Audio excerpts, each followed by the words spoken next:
ഭർത്താവ് മരിക്കുന്ന സമയത്ത് ഹോസ്പിറ്റലിൽ അടച്ച ബില്ല് 7 കൊല്ലമായിട്ട് അത് വീട്ടാത്ത സഹോദരിമാര്. ഏറ്റവും അധികം നമുക്ക് പണം ചെലവുന്ന രോഗങ്ങൾക്കാണ്.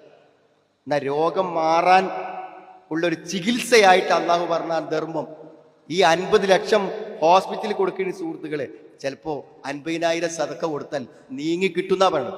അള്ളി റസൂലും പറയണപ്പോ നമുക്ക് വിശ്വസിക്കാൻ എന്താ പറയുക? ദാവു മർദാക്കും ബിസ്സദഖ, സ്വതക്ക കൊണ്ട് നിങ്ങളുടെ രോഗത്തെ ചികിത്സിക്കാന്ന്. ഇപ്പൊ എന്തെങ്കിലും രോഗലക്ഷണങ്ങൾ കണ്ടാൽ ആദ്യം സ്വതക്ക കൊടുക്കാൻ വേണ്ടതെന്നാണ് ഇതിന്റെ വിശദീകരണം. ആദ്യം സ്വതക്ക കൊടുക്കുക.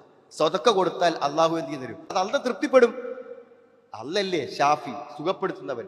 അപ്പൊ അള്ളാഹു നമ്മുടെ രോഗങ്ങളെ സുഖപ്പെടുത്താൻ കാരണമാവുന്ന ആ നീയത്തോടെ തന്നെ കൊടുക്കാൻ. നമ്മൾ ഒരു അസുഖം വന്നാൽ നല്ലൊരു സംഖ്യ സ്വതക്ക കൊടുത്തിട്ട് നമ്മൾ അപ്പൊ തന്നെ പ്രാർത്ഥിക്കാം.